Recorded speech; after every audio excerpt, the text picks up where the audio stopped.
Alô, amados irmãos, amigos, saudações fraternais. Meu nome é Peter Undo e queremos hoje meditar sobre o tema em tempos de conflito. E a pergunta é: o que pode vir pela frente? Para que situações eu devo me preparar? E mais ainda, como é que deve ser o meu estado espiritual quando enfrentar um conflito, especialmente pensando em conflitos armados, convulsões e assim por diante. E por isso queremos meditar sobre algumas questões bíblicas abordadas a esse respeito.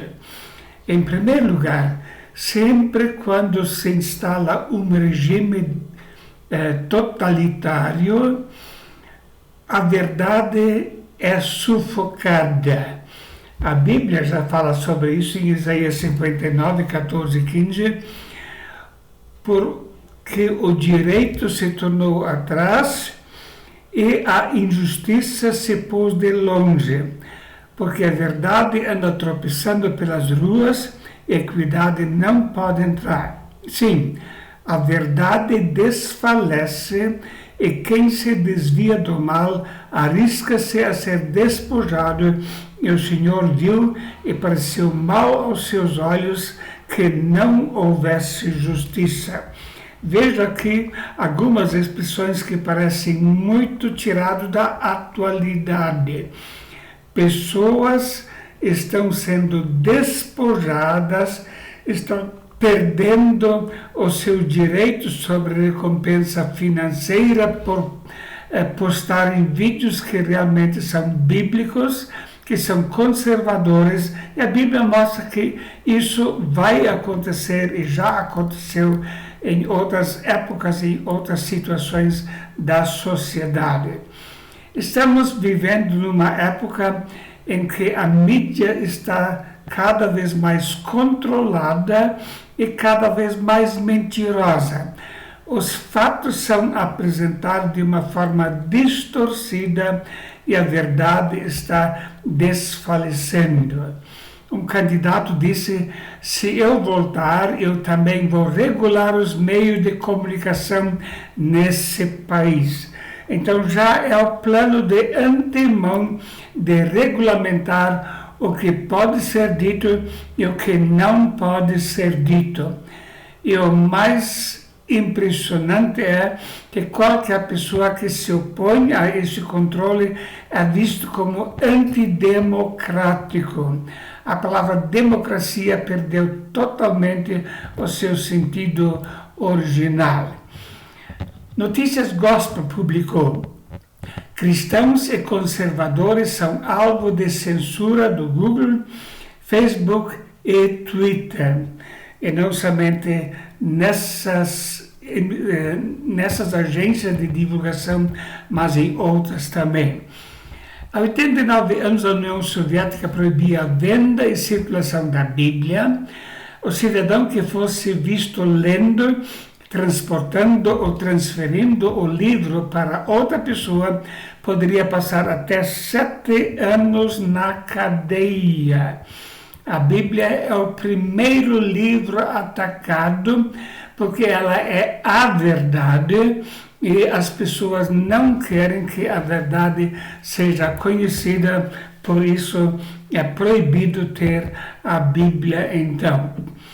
E também os cristãos são atacados com mentiras para difamar a fé cristã. Houve muitos exemplos disso nos países totalitários e ainda hoje está acontecendo. Em reunião do PT, militante afirma que a polícia e as igrejas evangélicas são as instituições mais violentas do Brasil. Imagina igrejas evangélicas sendo classificadas como instituições mais violentas do Brasil. Assim, agem pessoas que querem impedir que a verdade seja divulgada. A Bíblia diz: bem-aventurados sois vós quando vos injuriarem e perseguirem e mentindo disserem todo mal contra vós por minha causa. Então a Bíblia já fala, na perseguição as pessoas vão mentir, vão fazer difamações a respeito das pessoas que seguem a Cristo. Na União Soviética e os países comunistas, isso acontecia frequentemente. Acusava-se na imprensa que eles matam as crianças, eles são inimigos da sociedade, eles ensinam mentiras e assim por diante. Como as crianças sofrem nesses países, nas escolas, ouvindo constantemente afirmações mentirosas desse tipo. Um exemplo, John Clason, ele estava morando na região de Karagandá, casou, e poucos dias depois do casamento dele, ele foi preso sob a alegação de que ele havia ensinado seus filhos a palavra de Deus. Bom, ele era casado há poucos dias, e sua esposa nem sequer estava grávida, não tinha nenhum filho. Mas mesmo assim, ele foi levado a julgamento, e quando no julgamento ele afirmou que não tinha nenhum filho, então foi dito, bom, você não tem, mas você vai ter. E quando você vai ter, você vai ensinar a Bíblia para ele. Então vamos prender você desde já. Ele recebeu uma sentença de 5 anos de prisão. Perseguição aos cristãos na União Soviética ocorreu ao longo da história soviética. As autoridades soviéticas suprimiram e perseguiram em diferentes graus várias formas de cristianismo, dependendo do período particular.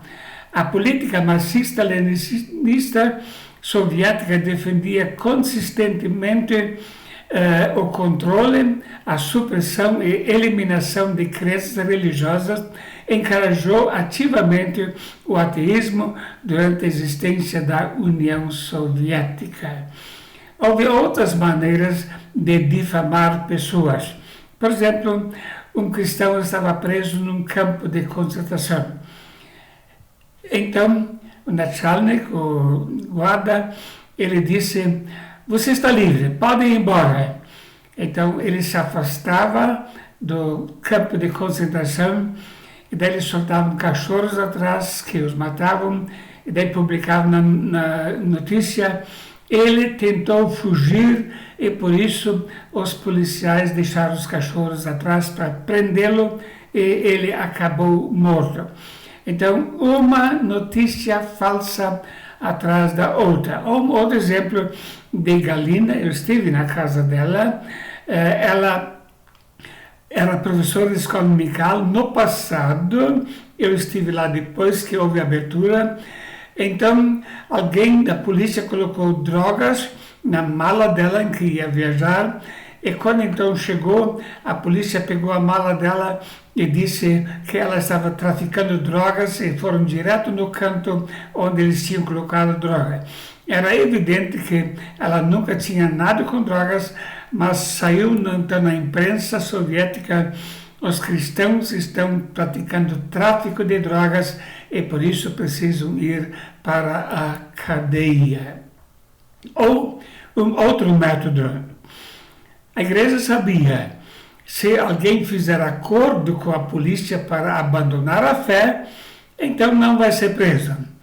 Então, às vezes, eles prendiam um pregador, levavam ele para julgamento e soltavam imediatamente. Esse pregador não tinha feito nenhum compromisso, mas eles soltavam para dar a impressão que ele havia negado a sua fé e para a igreja não confiar mais nele. Muitas Bíblias e outros escritos cristãos foram confiscados, tudo que eles conseguiam achar, eles confiscavam. A Bíblia fala sobre isso, porque também vos compadeceste das minhas prisões e com alegria permitistes o roubo dos vossos bens, sabendo que em vós mesmo tendes nos céus uma possessão melhor e permanente.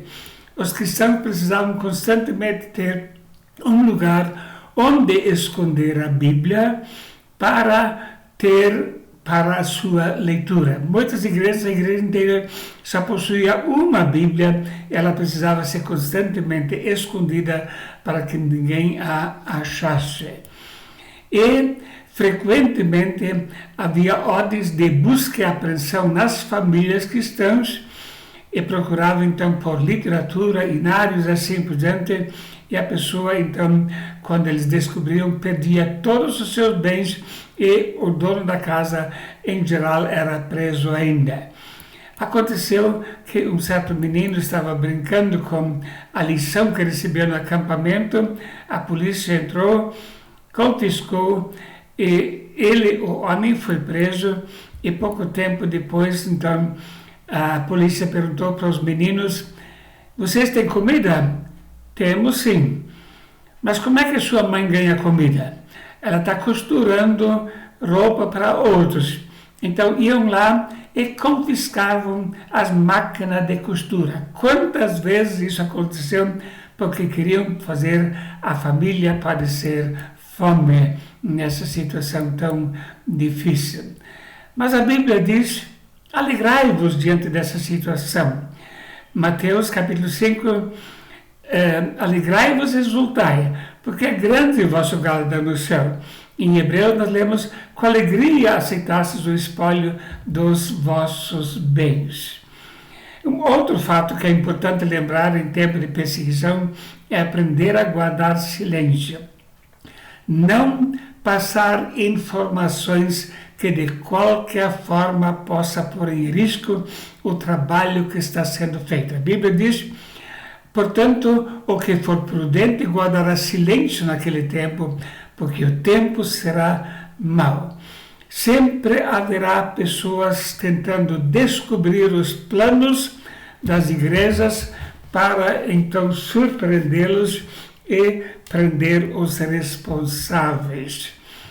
Os regimes totalitários fazem questão de transformar pessoas em informantes. Eles tentam a todo custo infiltrar em todo lugar e também nas comunidades cristãs pessoas que vão passar informações. Eu mesmo presenciei uma situação numa reunião clandestina quando precisamos fugir durante um bom tempo até escapar da polícia. Também não se pode falar nada ao celular, porque estão sendo rastreados. Então, nenhuma informação importante pode ser passada via celular, via WhatsApp, assim por diante, em tempos de controle total. Na União Soviética era costume que os relógios de energia elétrica eram instalados na sala da casa. Então, frequentemente, quando era uma família cristã, a polícia entrava e dizia: houve um problema no seu medidor de luz, nós vamos ter que fazer uma reparação. Eles abriram e instalaram um pequeno aparelho de escuta e depois foram embora. Então, tudo que estava sendo falado na sala, a polícia podia ouvir. Eu mesmo estive numa casa da igreja subterrânea lá e não pude falar absolutamente nada, me indicaram que devia ficar quieto, só podíamos nos comunicar por giz num quadro negro e eles mostraram: olha aqui está o microfone instalado dentro do relógio de luz. Nessas épocas é muito importante achar um lugar seguro para guardar a Bíblia, a palavra de Deus. Toda a família lá procurava ter um lugar onde podia esconder a Bíblia. Crianças sofrem muita perseguição nas escolas. Lá na União Soviética tinha a Organização dos Pioneiros, crianças de 9 a 13 anos eram contratados, eram então introduzidos na Organização dos Pioneiros para defender os princípios do partido. Eles então ganhavam a sua roupa, muitas vezes um broche ainda, em geral uma estrela de 5 pontas vermelha, e os filhos dos cristãos que não participaram disso eram muito discriminados e muitas vezes apanhavam fisicamente. Sem dúvida, em qualquer país do mundo, os filhos nas escolas, os filhos cristãos vão passar por muita dificuldade. A Bíblia nos aponta qual é a razão disso. Dê-lhes a tua palavra e o mundo os odiou, porque não são do mundo, assim como eu não sou do mundo. Então nós não somos do mundo, nós somos a luz do mundo. E o mundo odeia aqueles que propagam a verdade, propagam a luz, porque as suas obras ficam manifestas. Então nós somos objeto do ódio, porque somos cidadãos do céu. As igrejas subterrâneas do Uzbequistão passam por momentos difíceis. Uma delas, durante uma de suas reuniões, foi invadida por um grupo de 10 policiais mascarados e armados e que revistaram a casa e depois levaram computadores e celulares. Os fiéis foram presos e interrogados. No mesmo dia, eles foram conduzidos ao tribunal com as seguintes acusações: armazenamento e distribuição de literatura proibida e realização de reuniões ilegais.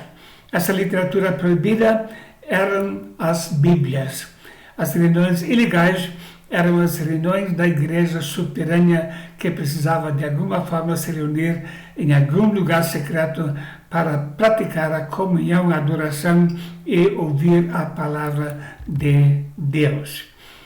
Relatório da China. As autoridades chinesas condenam 5 cristãos por se reunirem em uma igreja subterrânea. As penas vão de 3 a 5 anos de prisão. O que quer dizer igreja subterrânea? Não quer dizer que vai ser num porão em algum lugar, numa caverna, mas simplesmente num lugar escondido. Pode ser no meio do mato. Eu vi diversos lugares onde no meio do mato os cristãos da União Soviética se reuniram naquela época. Pode ser numa casa meio abandonada. Eu estive numa reunião secreta numa casa fora da cidade e, como já disse, precisei fugir porque o informante chamou a polícia que veio atrás de nós para nos buscar e nos prender.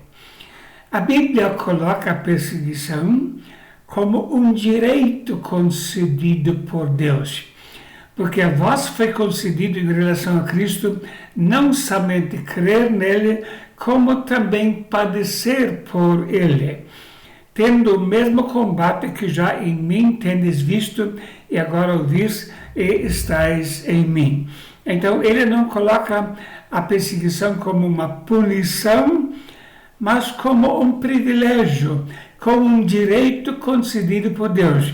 E vamos lembrar que o apóstolo Paulo escreveu essa epístola aos Filipenses quando ele mesmo estava preso.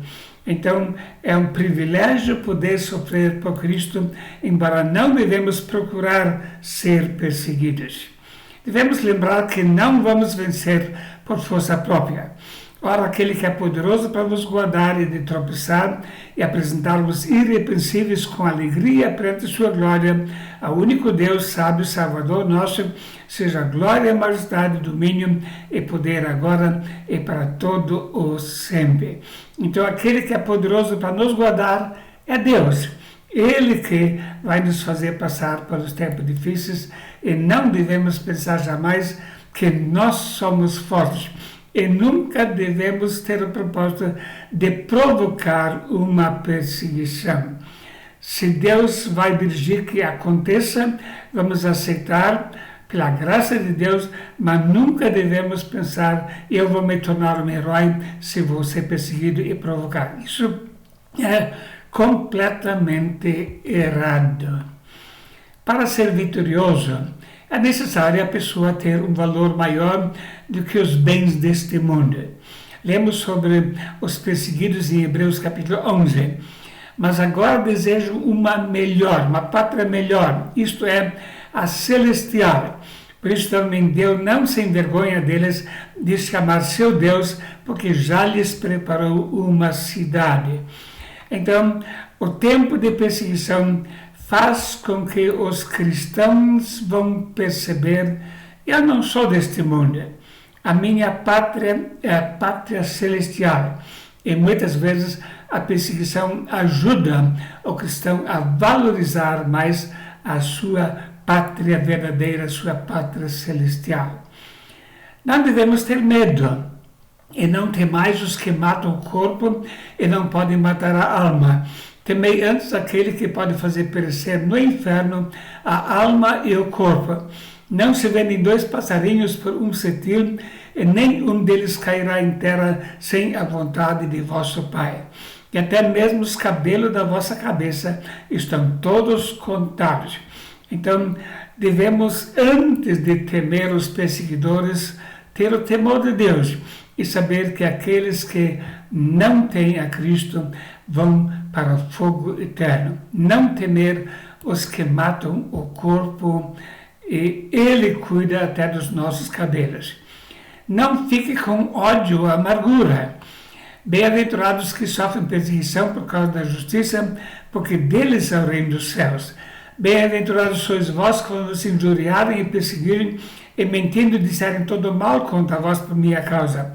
Exultai e alegrai-vos, porque é grande vosso galardão no céu, porque assim perseguiram os profetas que foram antes de vós. Então, mais uma vez, exultai e alegrai. Não devemos sentir ódio. Pude falar com muitas pessoas que foram perseguidas. Estive em muitas famílias que passaram por perseguição. É impressionante como eles oraram a favor dos seus perseguidores. Oraram pela salvação destas pessoas. E o testemunho que deram perante aqueles que aprenderam levou muito desses perseguidores a se converterem mais tarde, quando acabou o pior tempo da perseguição. Jesus disse: eu, porém, vos digo, amai vossos inimigos, bendizei os que vos maldizem, fazei bem aos que vos odeiam, e orai pelos que vos maltratam e vos perseguem, para que sejais filhos de vosso Pai que está no céu. Mateus 5:44. Então, note aqui uma receita perfeita. Amai, bendizei, fazei bem e orai. Essa deve ser a nossa postura, a nossa atitude para com os que nos perseguirem, possivelmente no futuro. Não devemos sentir ódio, mas esta é a receita para o cristão nessas situações. Cuidado da vida espiritual e da sua família. Um cristão não deve estar, em primeiro lugar, preocupado com a sua sobrevivência, nem com a sua segurança, mas, em primeiro lugar, com o seu cuidado pela vida espiritual, com a sua comunhão íntima com Deus. Antes tenha o seu prazer na lei do Senhor, e na sua lei de dia e de noite medita, pois será como a árvore plantada junto a ribeiro de águas, a qual dá o seu fruto no seu tempo, e as suas folhas não cairão, e tudo quanto fizer prosperará. Salmo 1, versos 2 e 3. Memorize a palavra de Deus. Muitas vezes a pessoa vai ficar sem Bíblia, mas aquilo que está guardado no nosso coração, eles não vão poder roubar. Por isso é muito importante memorizar passagens da palavra de Deus. Participe das reuniões da igreja, mesmo sendo secretas, mesmo correndo o risco de ficar preso. A comunhão é fundamental para o fortalecimento da nossa vida espiritual. E quando a pessoa participa da comunhão, ela vai se sentir amparada, vai perceber: eu não estou sozinho, eu tenho a minha família espiritual junto comigo. Não passe informações sobre atividades da igreja, a não ser para pessoas de sua absoluta confiança. No tempo de perseguição, sempre há pessoas que se aproximam tentando obter informações sobre a igreja, sobre a liderança, assim por diante. Então, eles se apresentam como pessoas que estão ansiosas por conhecer a verdade, que estão amando os cristãos e fazem perguntas, quem é que prega, onde é que se reúne, quando se reúne, assim por diante, e depois passa informação para a polícia, então a polícia vai e prende. As informações nessa situação não podem ser passadas nem por telefone e só via contato direto e discreto, uma casa atrás da outra e não publicamente. E sempre devemos lembrar, Jesus disse, será grande o vosso galardão. A dor aqui às vezes pode ser grande, mas o galardão vai ser maior ainda. Por isso, se vier perseguição, vamos ficar fiéis ao Senhor, servi-lo com fidelidade, não negar as verdades da palavra de Deus, e a recompensa um dia será grande. Que Deus nos abençoe. Em nome de Jesus. Amém.